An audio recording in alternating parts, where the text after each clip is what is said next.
All right, we're back. Look who I got, guys. Look who I got. Yeah, it's been a minute. It's been a minute. Uh, yeah, we haven't done this in a while, so this should be fun. I've been looking forward to it, actually. Lots to talk about. That's an understatement. Yeah, no joke. What's going on, guys? Let me see. We got four. Darren says, Ray, the O line god. Mr. Chicago is back. I don't want to talk about that. Yeah, Uh, we'll get to that. yeah, Ray won't let this end without us not talking about that. So we'll definitely get to that. I'll be gentle. I'll Okay. be gentle. Let's see here. All right. Well, I mean, might as well just get right into it. Lot of stuff happened in the off season, man. A lot of stuff during preseason recently. Um, wow. Should I go live? Screwston. uh, Perish. um, I guess we can start off with the elephant in the room, which is the Jadeveon Clowney trade. I don't know. I'm not 100% sure if you made a video on it yet or if you already talked about it. I can't remember. I dabbed on it, but I didn't go into Yeah. depth. I'm not even sure if the deal was 100% through when you made the video, I but don't think it was. it was the most terrible thing. I mean, I, well, for one, we knew this was going to happen. We called it last season. I mean, we knew he was either going to walk free or if we did trade him, it would be for peanuts. And that's exactly what happened. We traded him for peanuts. Uh, they got nothing in return. I mean, Barkevius Mingo, another linebacker, and a conditional third round pick. Conditional. Conditional. Yeah, Third pick.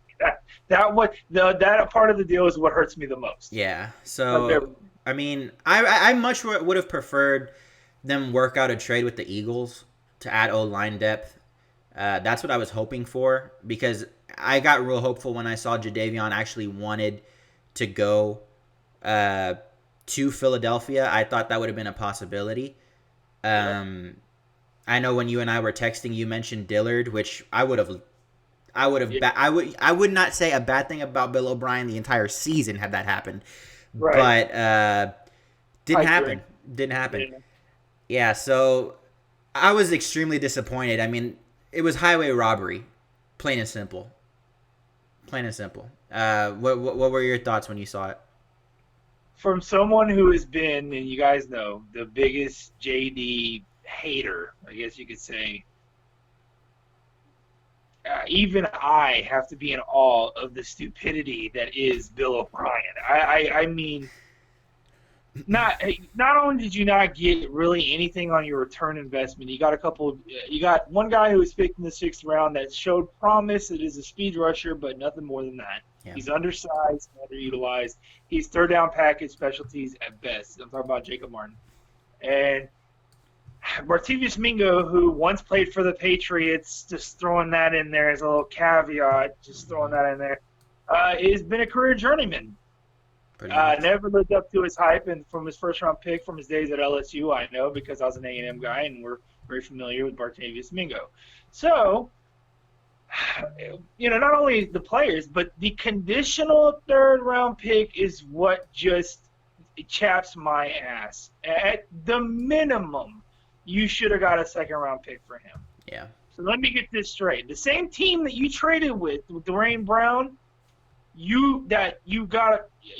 Like, you mean to tell me you couldn't get another second round pick out of him? I find that hard to fucking believe.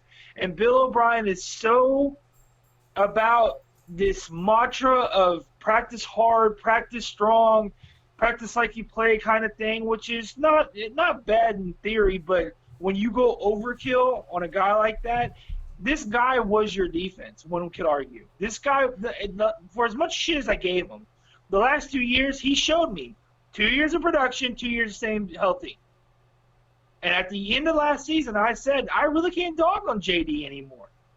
He didn't show up for that Indy game. That's a whole other conversation. Yeah. Quentin Nelson one-on-one bodied his ass the whole game. Again, different conversation. But nonetheless, he produced. He produced all year long except for that playoff game.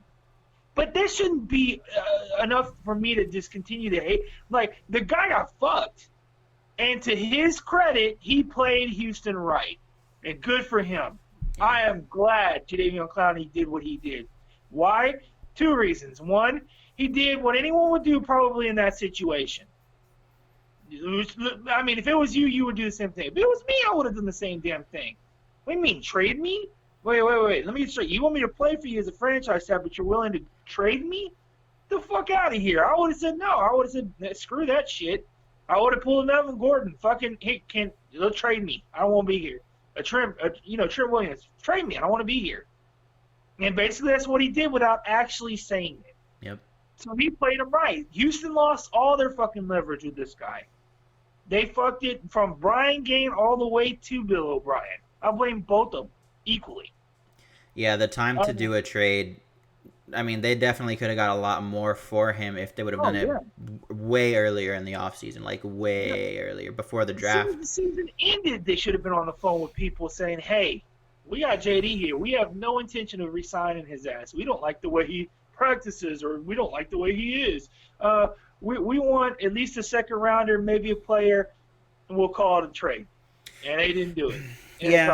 Yeah, and I mean, the only thing I don't disagree with you in terms of he wasn't productive, but he definitely wasn't what he was hyped up to be. I mean, that one hit in college was overkill by the media, and he was hyped up into the number 1 overall pick, and he came out. I mean, we could clearly see Khalil Mack was a better linebacker than him coming out. I mean, I think even you were one of the people who said so. And I'll give the man his due. In the run game, there's probably no one better. There's probably no one better. There's no one better. Even Aaron Donald is not better than he is at the run game. But this is a passing league, and he never registered double-digit sacks here in Houston. To be fair, last season he got 9.5. He was half a sack away, but still, he should have benefited from being on the same line as J.J. Watt as well. He didn't. He didn't show like he cared. He didn't show he had that fire in him. He didn't show that he was passionate, that he wanted it. And that was even a concern coming out of college, that he didn't have that, desire, that he wasn't a true competitor. That was a lot of things that, draft analysts and stuff were saying. So he was always very suspect. If he truly gave it his all and tried, I think he would have been, a great player, but he never lived up to his potential, and I think he was very much overhyped. I wasn't sad that by the end of the season I knew he was gone. I knew he was going to be gone, and I could have lived with that, but I could have only lived with that if we got a respectable payback for him, which we didn't, which leaves the sour taste. I'm not missing his production on the field. I'm not missing having him on the team. I'm more so pissed because we got robbed in that trade. That was a horrendous trade. Right. And even I kept telling you guys, man, after this year, there's a great possibility you will not see Clowney in a Texans uniform. Yeah. It had nothing to do. It had nothing to do with his production. It had everything to do with just him wanting to be here. The price tag was going to be way too much than what anyone was wanting to spend here in Houston. I'm not saying man can get what he gets. That's fine. It is what it is. And again, I'll say this is something that Honcho says on Saw Sports. If a player gets his money, good for him. I'm glad for him. And again, I'm not bashing him, but am I surprised he's gone? No, but I'm surprised what we got, like John said, in return. It was the biggest slap in the face. And, I agree with a lot of people. He'll probably go to Seattle and have his best damn year because they're a 4-3 defense. They're going to stick his hand in the ground like we've been saying this whole time, and he is just going to thrash people. Yep. He's just going to be a fucking nightmare. Yep. And it is what it is, man. I mean, the best way I can – this is how – if I had to compare Clowney's play, I would compare it to Randy Moss' New England years. Mm-hmm. like some plays, he just didn't look like he was very interested. Other plays, the motherfucker looked unstoppable. You couldn't stop him, and it was obvious by his stats. Yeah. But those other plays, they added up, and New England did the same shit, and it's fucking because we like the New England comparisons, fucking apparently here in Houston. I mean, it's exactly what happened. Like some plays he would play really well, and other plays he would just be gassed or tired and just wouldn't give up, or just would kind of not even be in the play. He's kind of a body out there. There's not a knock on him. Football's a tiring fucking game, especially in the trenches, gentlemen. It's just that simple. I can tell you that shit. And that's not even I'm not even speaking from an NFL level. I'm speaking from a lower JC to a high school career in my experience. Just that shit after games, I'm exhausted, bro. And the return was bad, man. We just here we are, man, new slate. Let's move forward now. And this is where we're at. Season's going to start. Just where we're at, so. Yeah, and we'll get into the season opener in a bit, but we got one more trade to talk about, and that's the Tunsil Stills picks trade, which was I was surprised. I was shocked. My jaw dropped. I was extremely shocked by that one. Now, I'll start off by saying before I get into I'm reading the chat. We just have a lot to talk about. Trust me. We will read the chat in a bit. I was just shocked by... Well, before I talk about the actual transaction, I'll say this. Tunsil, you probably have a franchise left tackle for the next 10 years if you can lock him into a contract. If you can lock him into a contract. So Houston definitely has the potential to fuck this up in the end. We won't know yet until they actually put pen to paper. Stills, great production guy. I think if with the right play calling, he could probably flourish in this offense. My only concern would be the off the field issues or pregame issues. This is Texas. A lot of the kneeling stuff, it doesn't fly here. Especially with a lot of the fans and stuff. And I'm not going to get into the whole politics of it. We've done that before, but it's going to be a problem. It's the same thing with Dwayne Brown. It can be a cancer to the locker room. It can be a major distraction. This is why people aren't signing Colin Kaepernick, because it's just you need to be focused on football. And if you're not focused on football, it's going to be poor production on the field. That's the only thing that concerns me about having Stills over. But in regards to on-field production, I'm excited. I'm not going to lie. I'm excited. I'm excited about the potential that this offense has with the pieces that it has, especially now that Watson's blind side is protected. And the receiving core, my God, Hopkins, Fuller, Stills, And if we can all stay healthy the whole year. Tight ends up the wazoo. I mean, one of them just got injured, but I mean, when they're involved in the offense, it's production city, man. And if we can, I'm hoping, not that I'm glad Miller's injured, but I'm hoping that with the setback we have at running back, it prompts us to pass the ball a lot more. I'm hoping that's the case. I'm hoping now that we have a more, I don't want to say competent O-line, but Tunsil definitely helps. I'm hoping that now that that's been somewhat addressed, Bill opens up the playbook just a little bit more. I can't tell you I'm confident or not confident in the season opener because I haven't seen much yet. And I haven't seen Tunsil yet. I haven't seen how they all gel together. I can't offer you a legitimate prediction until I will know all I need to know after Monday. Plain and simple. You will know all you need to know after Monday. As far as the transaction goes, I was fine with it. I know some people thought we paid too much, but the Texans suck at drafting anyway, let's be honest. And if you can lock this guy into a contract, you have a franchise tackle for the next decade. He is a phenomenal player. I was looking at some of his film the other day. He's great. And I understand why Miami was pissed. I would be too if I was a Miami fan, but I'm not mad at it. I wasn't mad at it at all. It softened a little bit of the blow of the Clowney trade. Not fully, but a little bit. I was happy when I saw it. Yeah.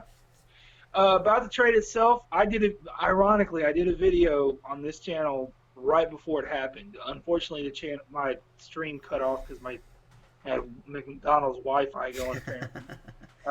But I said if the Tunsil trade went down, I would not be upset, and I even said that I just hope they don't overpay for it. But the return, what we got rid of, we trimmed the fat. We've got a franchise left tackle, protecting Watson's blind side, and Tunsil left tackles are like pass rushers, man. You're gonna get, or quarterbacks even. You're gonna get first round picks for that shit. That's just how this works. That's just the nature of the NFL. Top three positions, if one could argue, quarterback, pass rusher, left tackle, and maybe not even in that order. And you're gonna have to give up something to get that. Tunsil, guys, is 25, 26 years old. He's got 2 years left on his rookie contract with a fifth-year option. So technically, we could have him for another 3 years before we even talk about money. But if he holds out, that'll screw that all in the back end. Still, look, off-field issues aside, whatever.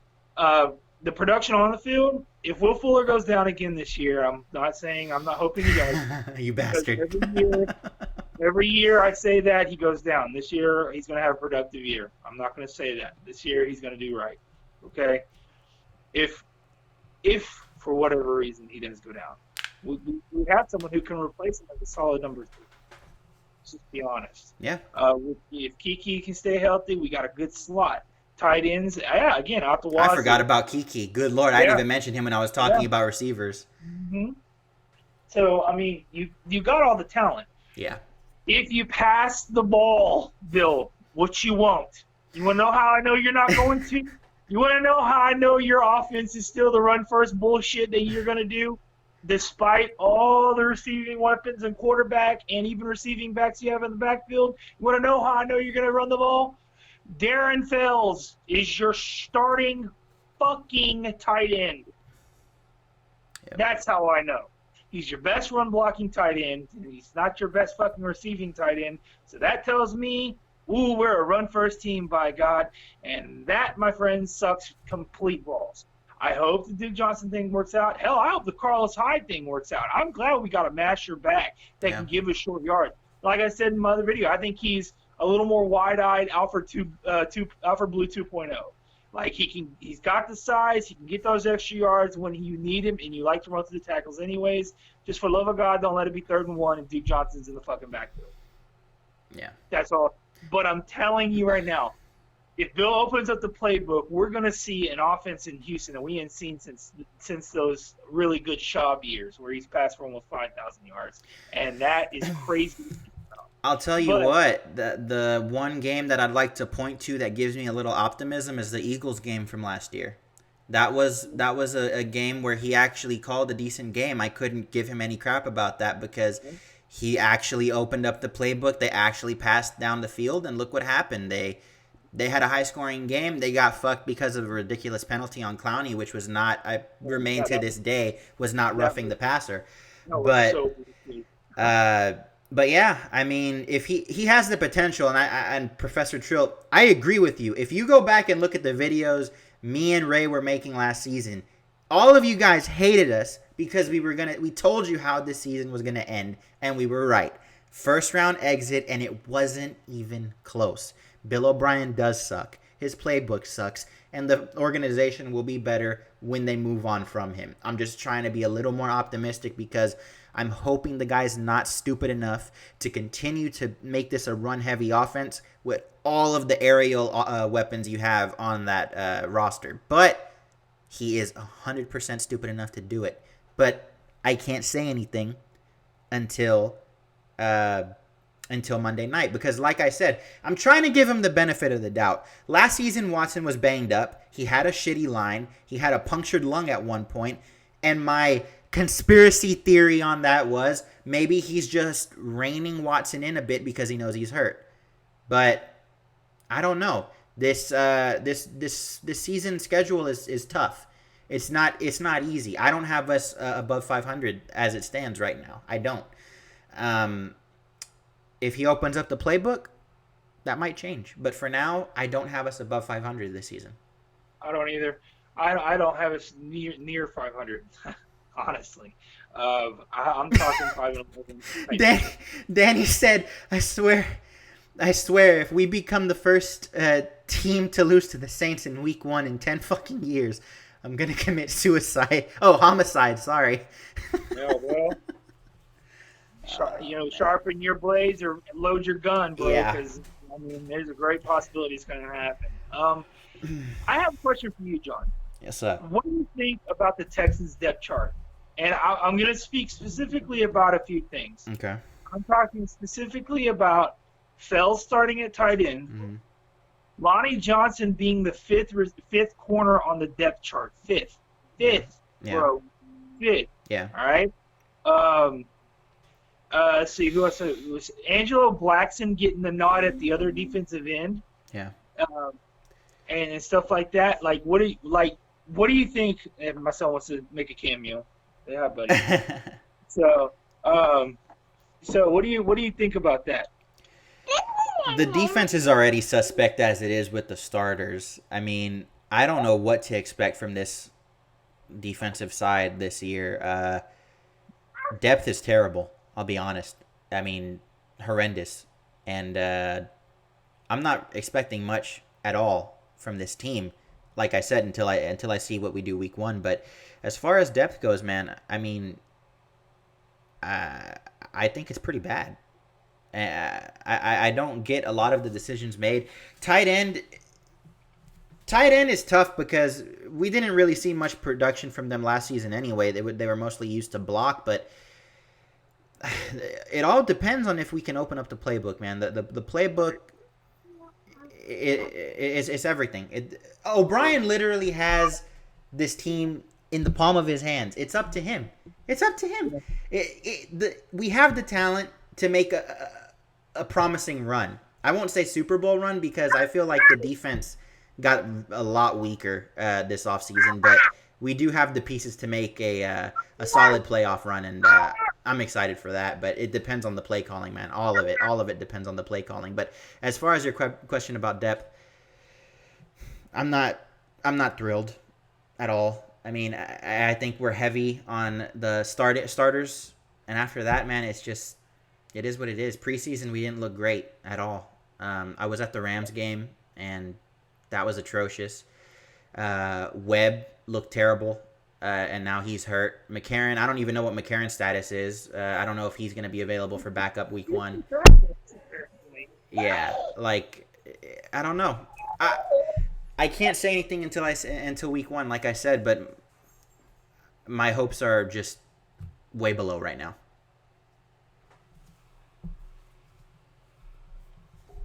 Okay, sorry about that, man.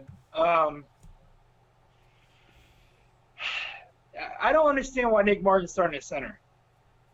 I don't know. I still don't understand why you still have Zach Fulton at right guard. You're gonna start Titus TP Howard at left guard, Tunsil at left tackle, and then Henderson at right tackle. So all that good work that Roderick showed you during the preseason is just gone. He's the swing tackle, which is ridiculous. That man, in my opinion, deserves his start. Not over Tunsil, but definitely probably over, I would say, over Henderson, without a doubt. Yeah. They're so sold on Henderson. I don't know what it is. Maybe Henderson has some dirty pictures of O'Brien or something. I don't know. O'Brien fixates on certain players, and he's one of them. And for whatever reason, he's a starting right tackle. So, as far as Lonnie being like fourth or fifth on the depth chart at corner, that's a fucking joke. The guy that they got from New England, who's basically Batamosi 2.0, Crossan, I think is his name, is starting over Lonnie. I can't. Why? There's nothing I don't even know. I didn't even know who this dude was until I Googled his ass. Yeah. No, like, yeah, I hope he's like, that either means Lonnie is pissed off O'Brien or is just not good, or Lonnie is good and just talks a lot of shit and O'Brien don't like it, or I don't know, whatever the case may be. There's no reason why he shouldn't, in my personal opinion, be the fourth, maybe even the third corner in this defense. That is my personal opinion. The man's not going to get any work if you put him on the bottom of the fucking depth chart. That's just how that works. Good or bad, still, nonetheless. And the way Jonathan Joseph is aging, there's a great possibility because Jonathan Joseph missed 1 or 2 games a year for the most part, almost every single year. You have to see this guy, and I guess you're gonna trust Roby and Colvin, God Almighty, to yeah. By the way, I hope Edmund's in here. The Colvin signing has been a fucking disaster. Yeah. It's been a nightmare. I don't know, man. I don't know where to go from here. I'm hoping that we do good. But I mean, it's like a fleeting hope. It's like a sudden, an all of a sudden gassy fart. Like, oh, I didn't mean to do that, but it happened. Yeah. So that's kind of how I'm feeling right now. Yeah. So what's going on in the chat, man? Let's see. Interior O-line is a problem. That's from Professor Trill. That's been a problem. Tight end is this is from Wise Citizens. Tight end is a problem too if Jordan Thomas is out. Fells is serviceable and Atkins is just aight. Fields is not serviceable. I don't trust Fields at all. I don't trust blocking tight ends who can't catch the ball. I'm sorry. You know O'Brien hates rookies. That's from Professor Trill. Well, I know that. Wise Citizen says he's better than Colvin. Yeah, I still don't understand. I don't understand that. I keep wanting to say Valentine. That safety we used to have that was injured every year. Yeah. Valentine. I don't know why I keep getting those two mixed up. I'm looking at the schedule, which I want to get your thoughts on later, but I'm looking at the Raiders game in Week 8, and it reminds me of everything that's going on with Antonio Brown. Hilarious, but I was a little scared yesterday because, for one, I thought they were going to release or trade him, and I noticed that he unfollowed Derek Carr and the Raiders on social media, but the only team that he follows on Instagram is the Texans. I was like, yeah, please no. I mean, I know a lot of Texans fans would lose their shit and would love that, but that would be issues we don't need. I mean, the Raiders right now are all in the headlines, and I bet you anything they wish they weren't for these reasons. Everyone's focused on him supposedly threatening to punch Mike Mayock or whatever, but those are just problems you don't need. But this is one thing I wanted to ask you, and I wanted to ask the chat. Biggest diva, Antonio Brown or Terrell Owens? It's close. I'm gonna go T.O. Yeah, I've heard that a lot actually. Everyone usually just they think for a second and then they edge T.O. Close. Yeah, it's close, but actually, a really good question would be bigger diva, Odell Beckham, ooh, or Antonio Brown. I got to give it to Brown. I mean, who does what he's done over it? I mean, I don't know. Professor Trill says AB easily. I have to say T.O. just because T.O. is so bipolar. You guys don't remember. You remember the interview where he's like crying? Yeah, that's my quarterback. Like dude, you was just talking shit about him a week ago. Yeah. I don't like dude. I mean, he was like that way with McNabb, with Romo, dude. Even Jeff Garcia when he was with the Niners, he was like that a little bit. Like, proof's in the pudding, man. I gotta go with fucking T.O., man, on that one. All right, and I was just helmets and shoes is a little ridiculous, but come on, dude. He didn't go blubbering, crying. Helmet, shoes, refusing to show up for a freaking workout. I mean, it's a workout. The Thursday workout, which is receiver and quarterback, basically, like 7-on-7 shit. Yeah. And I think I heard he refused to show up for a walkthrough in the hotel. I mean, come on, dude. I'm surprised Gruden's putting up with that shit. So I wanted to actually go through the schedule with you and see what we think the record will be when it's all said and done, as it stands. Obviously, this is subject to change as the season goes on, but, I mean, last season you and I thought we wouldn't even make the playoffs the way we started, but, hey, they surprised the hell out of us, even though we predicted the way it was going to end. But week 1, Monday, Saints. I'm predicting a fat L, but yeah. Jaguars week 2. I'm actually gonna say win. Same. Chargers. I say loss. I say win. Actually, Really? Okay. yes, I have reasons. Panthers. For me, that depends on if Cam's playing or not. Panther. Give me a second. Loss. Okay. Um, I'm just gonna go. I'm gonna go with yours. I'm gonna give them the Chargers win, and the Jaguars win. But even though I agreed with you, so that's Saints loss, Jaguars, Chargers win, Panthers loss. I think they're 2-2 by a quarter of the season. Yeah. So the quarter of the season gone. I think they're 2-2 at best. Yeah. But I could easily see them going 0-4. Falcons. Loss. They're not going to be able to handle Jones and Ryan. There's no way. Yeah. Chiefs. Oh my God. Is that at Houston? That's at Kansas City. Yeah, loss. Even if it was at Houston, it's still a loss. If it's at Houston, I'd say differently, actually. Because isn't that a Sunday night game? No, it's afternoon. Never mind. Yeah, it would have been a loss either way. Colts, I still think they're going to be pretty competitive, but I say loss. I say loss too because they can't beat Brissett. Raiders, I'm going to say win on that one. I'm gonna say loss, and strictly because Antonio Brown. Jaguars again. Loss, actually. I don't think they'll beat him twice. Okay. Ravens. Loss.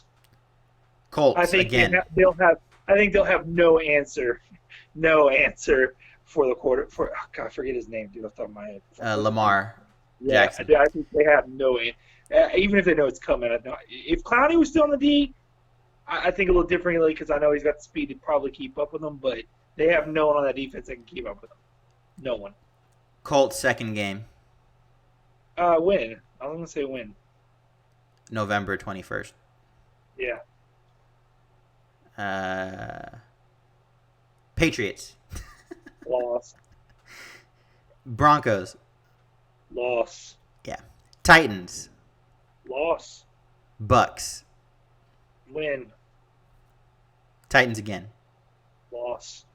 So we got 5 wins on the season from that prediction, which is around what I predicted myself. But may not happen in that order, but they may win 1 or 2 and convincing, or I guess by accident. But that's that kind of luck that we had last year with coaches calling stupid shit. Yeah. Isn't going to happen every year. I'll give them 1 or 2 above or 1 or 2 below, honestly. Yeah. So it just depends. And again, we'll revisit this as do every quarter. We'll do a review. Yeah, but for now, it's looking like 5 wins. Super early, way too early projections. Let's see what the chat says. I predict we become the first fucking team in 10 years to lose in week 1 to fucking New Orleans. Okay. Kansas City, the return of the Honey Badger. Yeah. Antonio Brown won't be on the Raiders by then. I would not be surprised about that. Edman says, I predict 9-7. Edman, I want whatever you're smoking. Well, it's a safe bet because the guy's record is kind of 9-7. Yeah. I mean, just with this schedule, like I can't see it. It's not completely out of the scope of reality, but it's pretty damn fucking close. Yeah. Danny, you have us losing to the Titans at home. I do. Yep. Professor Trill says 4-12 for me. I want to know what game he thought that we were gonna lose that we thought they'd win, if he can remember. Probably the what was the one that shocked you when I said win? Chargers, I think.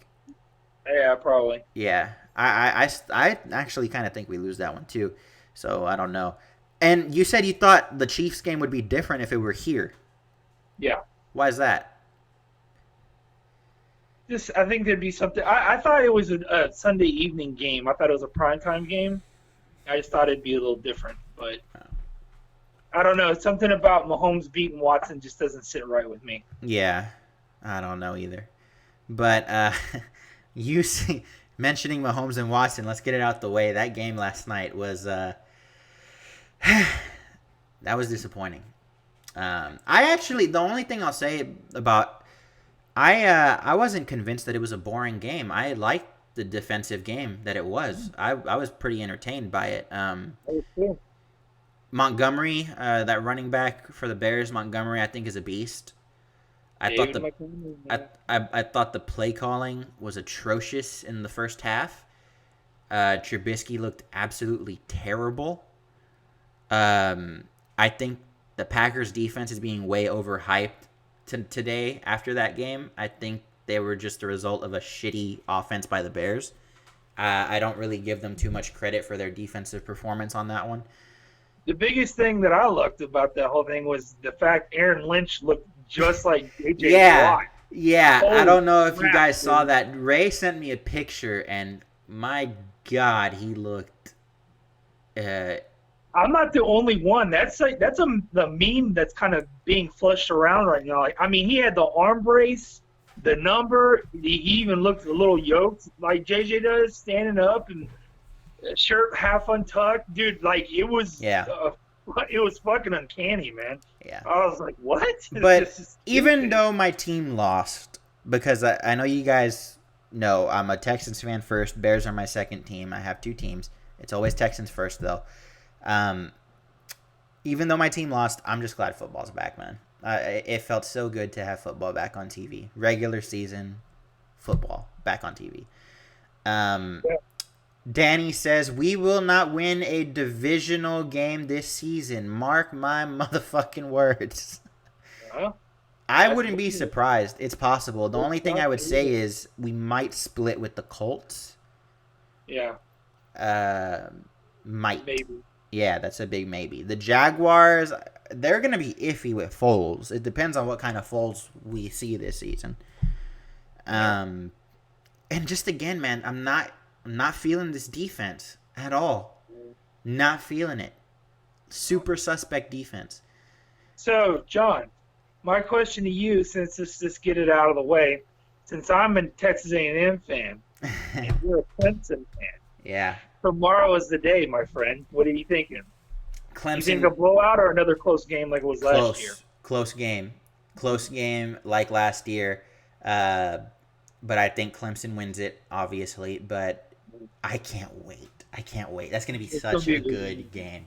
I'm really eager to see how Jimbo opens it up against a really powerhouse team. It'll give me a good idea of where A&M is at this year, as far as SEC play will go. So I'm actually eager to see it. I actually think Clemson's going to beat them like by 10. I give them a 10 points cushion, honestly, just because I don't think we have the DBs to keep up with the receivers and Lawrence, dude. Just Yeah. it was wow, dude. Just wow. That's WTF, all I'm John. saying. What did I say, Trill? What did I say that was so terrible? Please tell me.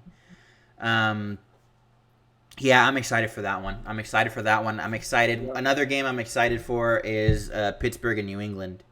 Yeah. Yeah, I think that's the Sunday night game if I'm not mistaken. Let So me too. let me double check. Yeah, that's the Sunday night game. Monday's going to be fun because not only is it the Texans playing, but I think it's back to back Texans, and I think the Raiders also play. Yeah, the Raiders play Denver at 9. It's going to be a late game. Bears have some serious talent though. Yeah, I mean the defense is gonna. It's looking like the defense is gonna be what's carrying them all season. I mean, quarterback is gonna be an issue depending on the schedule and who you play. But you confused me for Danny. Oh, my bad. That's why he was mad at me. I confused him for Danny. Mhm. Um. I think that was me. Oh, okay. But yeah, man. I mean, I'm just glad football's back. My fantasy football league has started up. I am gonna be entertained this season for sure. Um. But yeah, man. I mean, I don't know what more I can say about the Texans other than it's all on Bill. It's all on Bill. I mean, this offense, honestly, this say what you want about the defense, I have, but this offense it could with the right play calling carry us through the season. That's how awesome this offense has the potential to be. I think we'll have if Bill opens up the playbook, I mean, we could be looking at an unbelievable offense that will keep us in games. Problem is, can we stop bleeding defense? Which Yeah. is weird. It's like we say every year, we just don't have everything all at once. We Yeah. either have suspect defense, great offense, or great defense and no suspect offense. It just, I'm so glad that Anger didn't get the damn punting duties. Oh my God, I can't even believe that was even a competition. I mean, in reality, though, what team does? What team does have everything in place? I mean, New the England, New England is the exception to everything, but I mean, Seattle, look at Kansas City. Kansas City has an awesome offense. Their defense is it's not reliable. It's not terrible, but it's not reliable either. Seattle, I would say, is a little overhyped on the offensive side of the ball. To be honest with you, uh, you know, I mean, they kick a lot of field goals just like we do. you know. Their defense is what keeps them in games a lot, and even that is deteriorating a bit. Even though I think they're going to be a lot better than they were last season with Clowney in that 4-3. Texans not going to playoffs. I agree. UT or LSU? I actually have LSU winning that game. I do too. Fuck UT. I'm actually a UT fan, but I have LSU winning that game. Oh God, I forgot about that. You like him, but I like Ellinger though. Yeah. I like him. I think he's gonna be a great quarterback in the NFL. Yeah. All right, guys. What else do y'all want to talk about? Let's see. Thoughts on Cleveland? I'm excited for Cleveland. I'm pulling for Cleveland this year. I'm excited. A lot of lot of good offensive weapons. Defense has some promise. It depends on if it looks good on paper, but let's see how it looks on the field. But I'm excited to watch that offense go to work. To be honest with you. Fuck Cleveland. I like Baker, man. He's got this spunk about him. He's confident. He's perfect combination of cocky and skill. I'm excited. Yeah, I like him. Who wins this division? I think it's a toss-up between. My front runners right now would be the Titans. Yeah, mine too. But I can't eliminate Jacksonville because I don't know what Nick Foles is going to do. I trust Foles, but more than Mariota. Yeah. But then again, yeah. I gotta go. I gotta tip it to Tennessee, man. Yeah. Right now, my favorites to win are Tennessee. The Colts might surprise everyone. Who knows? I don't know, man. That's very iffy too. I can't put all my eggs in that basket. Let me ask you about this. Luck retiring. He got a lot of crap for it. He got booed in Indianapolis. I can honestly say I see both sides. I get why the fans would be pissed that he decided to retire a week away or just a few days away from the regular season. I mean, you're kind of... The Colts had little to no time to prepare for this with the season right around the corner. But I also see the side of Luck when he talked about having to deal with injuries and he can't even enjoy the game anymore. His off seasons aren't even off seasons because all he's doing is rehabbing and, dealing with the injuries and whatnot. But, man, I was shocked. My jaw dropped. I was like, wow. But then I thought about it and I was like, you know what? It makes sense. Yeah. And regardless of what Bill O'Brien says, I think that definitely played a factor in him doing what he did to get Tunsil. You don't want Deshaun to end up like Luck. You just don't. It's a damn shame that it took someone who's had to rehab. Look, I don't blame Luck. I don't blame Luck at all, especially now. This guy's got a Stanford degree to back him. Yeah. No, and he got his guaranteed money, and they're not going to take his guaranteed money from him. Look, Indy did it the right way with Andrew Luck. If that was Houston, fuck, man. They'd be trying to Derek Newton his ass. They'd be trying to take back all kinds of money and all this other shit. But at the same time, yeah, man, as a fan of the team, it would hurt. But in all honesty, again, these guys are, and I even get lost in this. These guys are human beings, man. Yeah. Like, this guy, I mean, ask yourself, dude, if it was you having to deal with back-to-back injuries and all you do is rehab versus actually doing whatever it is your job is. I mean, obviously, quality of life is more important than him than being popular playing football and making money off of it, which he's made plenty of as is. So I don't blame him at all. I think it was a shock because I mean, yeah, it kind of puts the team in a kind of a spot. But if you think about it, I mean, Brissett's been there just almost as long as he has. He's had success. He's not gonna be no Andrew Luck, but I mean, you're not totally out of it. Now, if Brissett goes down, then you got a problem. But at the same time, they're off. They got one of the best offensive lines in the league. To me, it's just funny. Andrew Luck never really had a good offensive line his whole career, and then the moment he's got one of the best offensive lines, he ups and retires. That's where I'd be like, well, shit, man. And again, just because he's got a great offensive line doesn't mean he's not gonna get tattooed or tagged a couple times through the season. Everyone gets nailed. Tom Brady gets nailed. Like you could have the best offensive line in the league, Dak Prescott, for all the Cowboys fans. He gets his ass, jacked up. Yeah. And even Tyron Smith, the great Tyron Smith, he sometimes lets people get to his quarterback. I mean, it's part of the game, man. But I don't know. To me, I am not in his shoes, and I can't even sit here and try to imagine what that would be like from his perspective. So, in all honesty, I don't honestly no problem with it. In my opinion, he did the right thing. He went for quality of life. As you get older, many young bucks here won't understand this, but as you get older, your quality of life becomes more important than, say, chasing the almighty buck or, whatever it is you're doing that may bring you joy, but maybe it's come to the point to where it's not bringing you joy anymore, and it's more of a hindrance in your growth as far as growth as a person. I mean, just it's a big slap in the nuts. J.J. Watt went on the record the week after, and someone asked him about Andrew Luck, and he said, "Dude, I was thinking the same way he was thinking when I got injured 2 times in a row. He's been injured 3 or 4 years in a row." He's like, "It's amazing he went as long as he did." I'm paraphrasing, of course. But, Yeah. You take that into perspective. I mean, not only with Luck, but I mean, Watt could have fucked around and retired. I mean, that's a D end. He's the one doing the hitting. He's the hammer.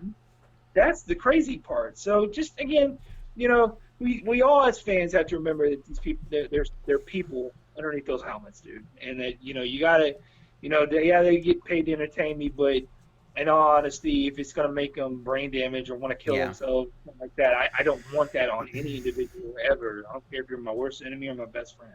Yeah, I heard a very good analogy about that a few days ago, listening to a boxer named Andre Ward, who just retired not too long ago. Very defensive fighter, and they talked about him and Floyd and how they might not have the most fan-friendly styles of fighting. People call it running, whatever. But he said, think about it this way. If you had a son, and he went into boxing, and you took him to 2 gyms, and one coach said, I can teach your son to be the best defensive boxer in the world. He can take 1 and give 2. Or you go to another guy, and he says, I can make your son the greatest in the world, but he's going to have to take 2 to get 1. Which coach are you going to go with?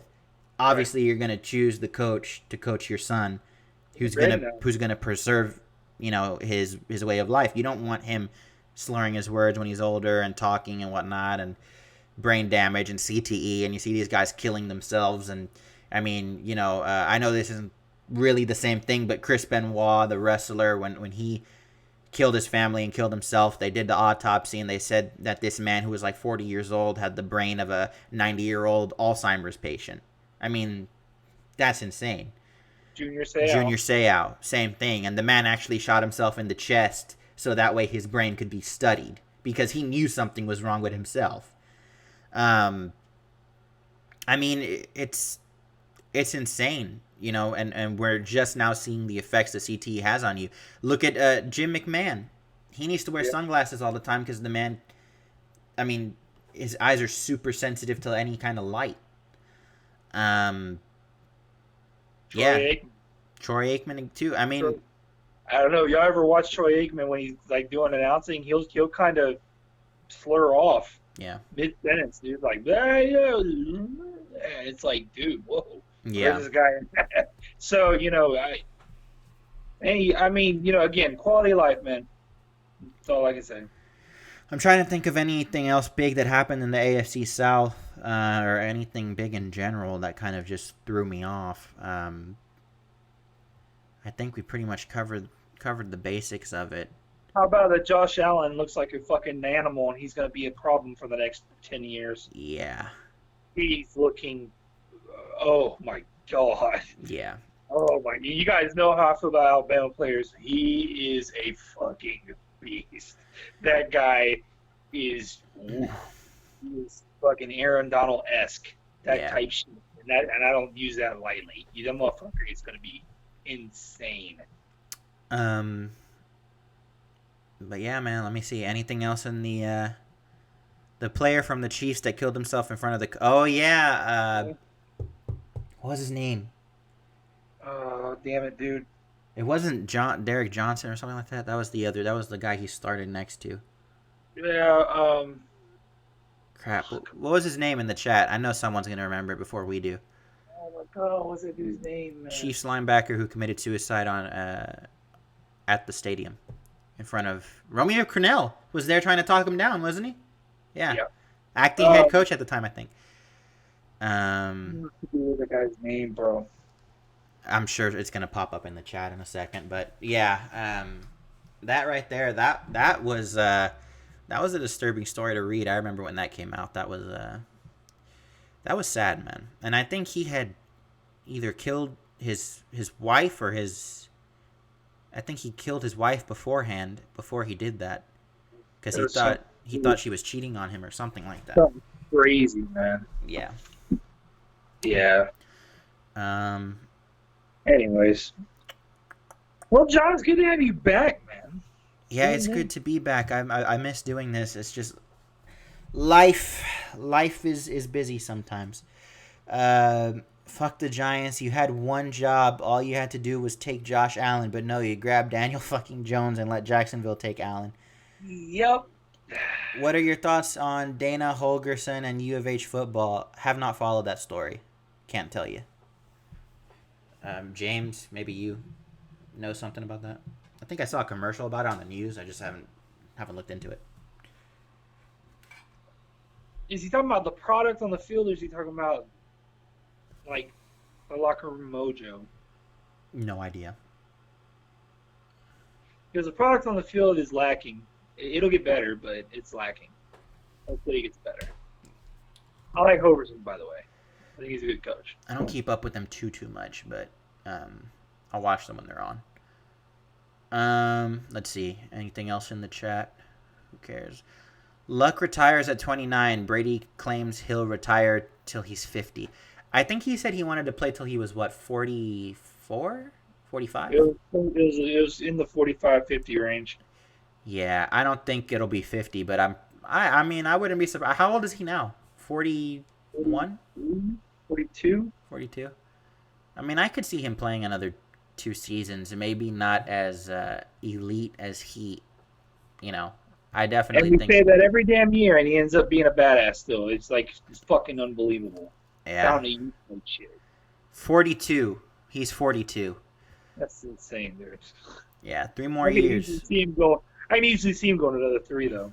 No shit. Wouldn't be surprised if Watt retired after this season. I would not be shocked either. Yeah. I'd be sad. I'd definitely shed a tear or two. Yeah, especially since we lost Clowney. Yeah.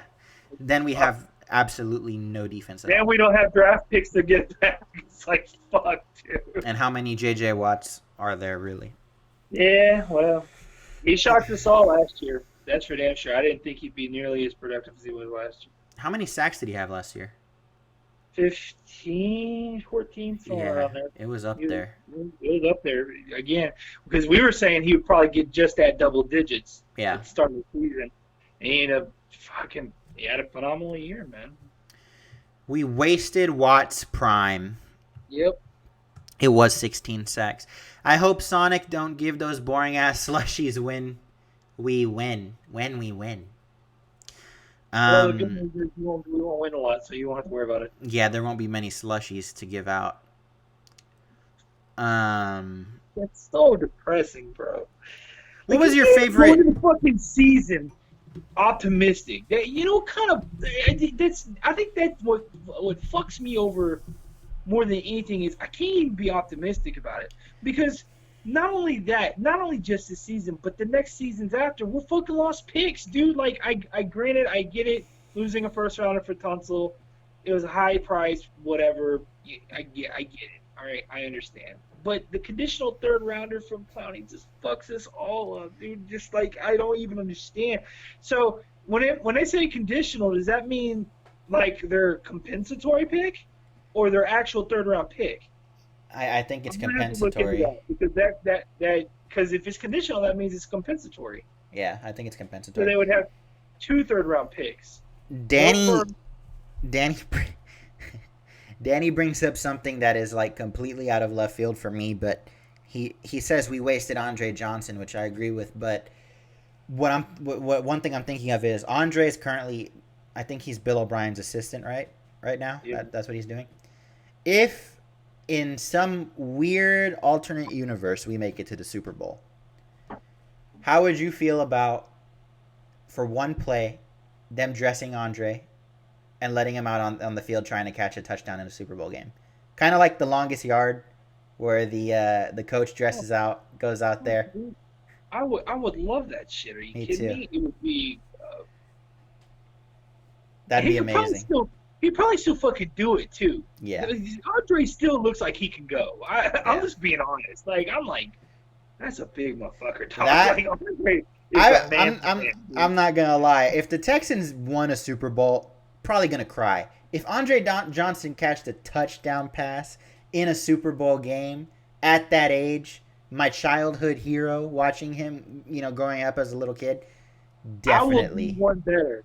If the Texans win a Super Bowl, and this is on YouTube, so this is on record right now. The Texans win a Super Bowl, I will get a Texans tattoo on my left tit and Bill O'Brien on my right tit. Boom. That's that. Oh, But I'm so confident that shit ain't gonna happen. I ain't gotta fucking worry about it. I'm but talking about that's this that's next only if season. Bill O'Brien's the coach. Thank you. If Bill O'Brien is the coach and we win a Super Bowl, I'll get a tattoo of the Texas here and Bill O'Brien's butt chin right here going like this, going. I'll, I even put words under it. I was right. Whatever. if Andy Reid is the coach of this football team, do we win a Super Bowl? Yes, I don't even question that. I don't even think twice. With the talent we have on offense and his offensive savantness, there's no way. There's no way they don't. There's I, no way. I'm sorry. yeah. Yeah, man. I mean, it's always one thing or the other, like we say. And I think this time, even with this roster, offense is loaded right now with weapons. The O line, again, we're going to have to see how they perform. But Okay, defense, so I gotta interrupt you, man. So this is what we're gonna do, John. We're gonna start a petition. If oh no. Bill O'Brien gets fired at the end of the season, okay, right? So what we're gonna do? We're gonna put a petition, and we're gonna make T-shirts and hats that says vote Dabo. Yes, Yeah, Dabo. we'll try to get Dabo here. Holy God, that would be nice. But we gotta do something to get him away Um, from Clemson, dude. Jesus Christ. Imagine that college style offense of Dabo with two guys, especially Deshaun, who's familiar running it. Oh yeah.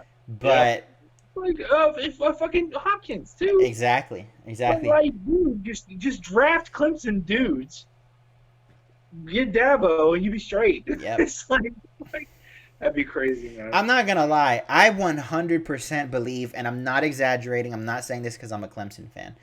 You bring Dabo Sweeney in today, we win a Super Bowl. I'm not exaggerating. This I'll say we get far, but I don't know about Super Bowl.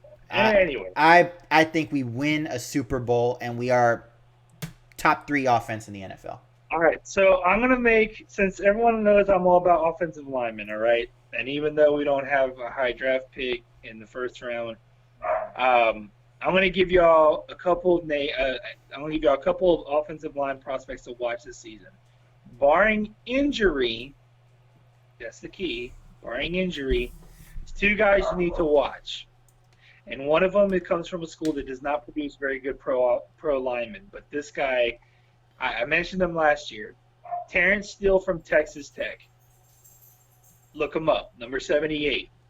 6'6", 325.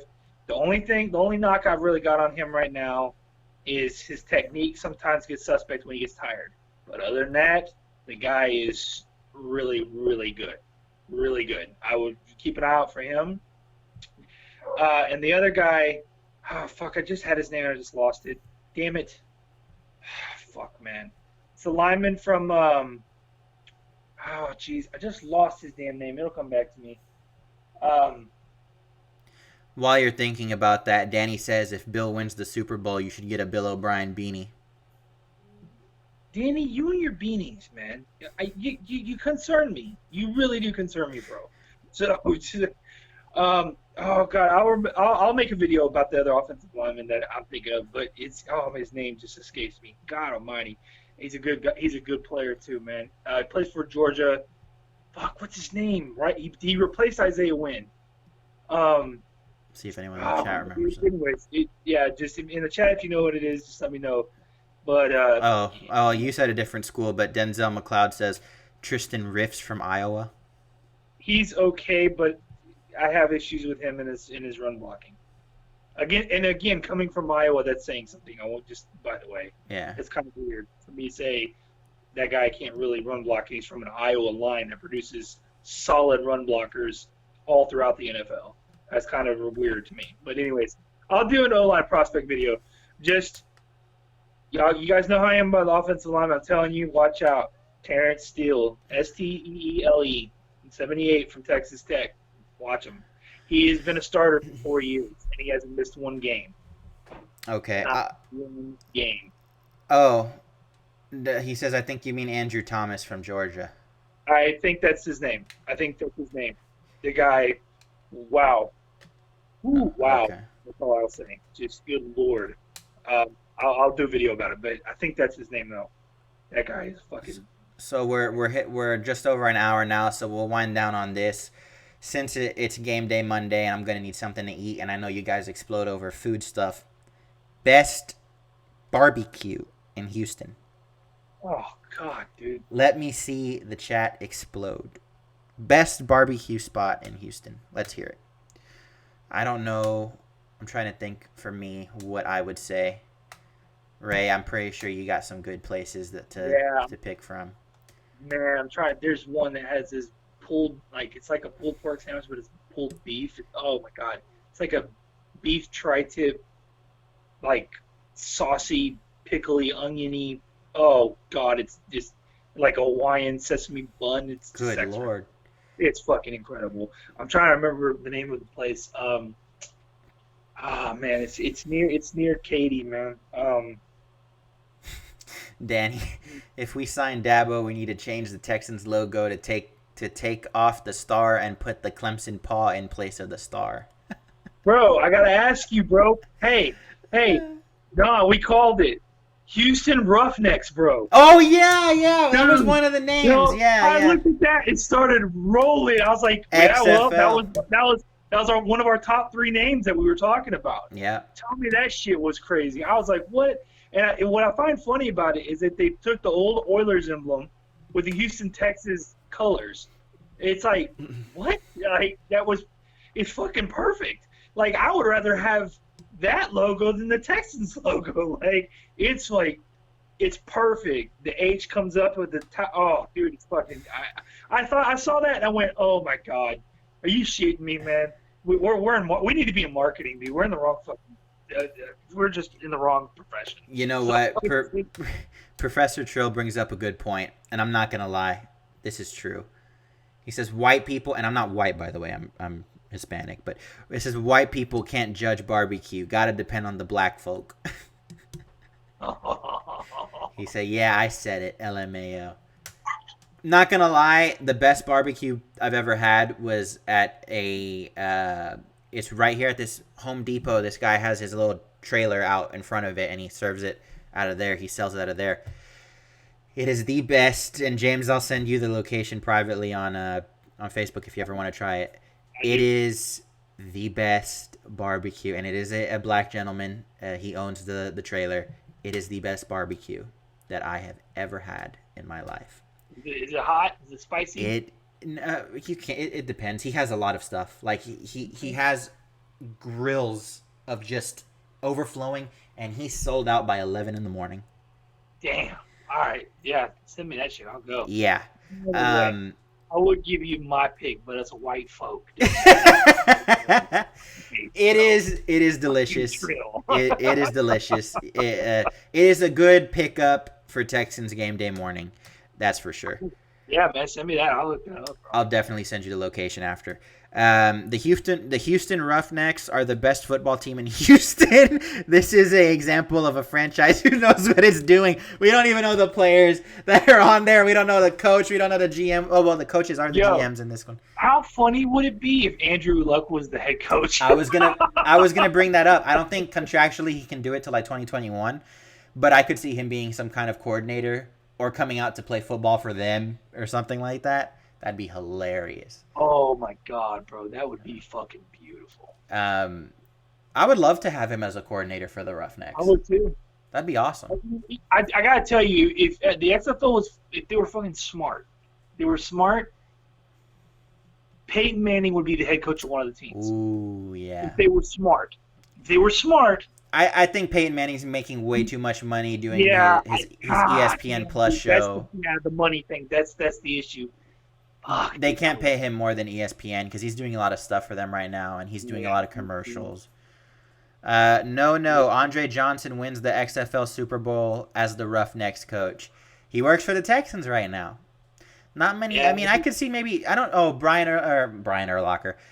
Brian Cushing has a job with the Texans too. Isn't he a strength and conditioning guy? Yeah. I'm trying to think of a Houston. I mean, maybe Foster, but I think he lives in LA now. Foster don't have nothing to do with Houston. Come on. I think Mario Williams still lives here. He lives in Buffalo. He lives in Buffalo? Yeah, him and his wife moved there when he went to Buffalo. Uh-huh. One of the reasons they went to Buffalo is because his wife wanted to live there. Oh, okay. I'm pretty sure they still live in Buffalo. I'm trying to think of another Houston. I mean, other than Luck, I can't really think of another Houston football guy that would maybe get involved. I don't know. Maybe if Matt Stafford retires or Aaron Rodgers, they're both from Houston or from Texas. From anyway. Texas, yeah. That's another thing. Texas produces the best quarterbacks. Just the best. Always. Let me see. There is a problem when I'd rather see the fucking North Shore Mustangs play than watching the Texans, knowing they will probably get blown the fuck out a lot of times. Damn. Yeah. I've seen a more organized offense from the Katy Tigers than I do from. You're not lying. Shit, that's how bad that is, man. What are y'all's prediction for week 1? Oh, we didn't actually give a score. I mean, I predict a loss. As far as score, I'll say maybe 38-17. That's close to what I was going to say. I'm going to say 35-10. Okay. Adrian Peterson. What about? Oh, Adrian Peterson. Yeah, maybe. Yeah, because he's on the back end. Yeah. I wouldn't be surprised if we have a interleague game and the Roughnecks blow the Texans the fuck out. You know how sad that would be, man.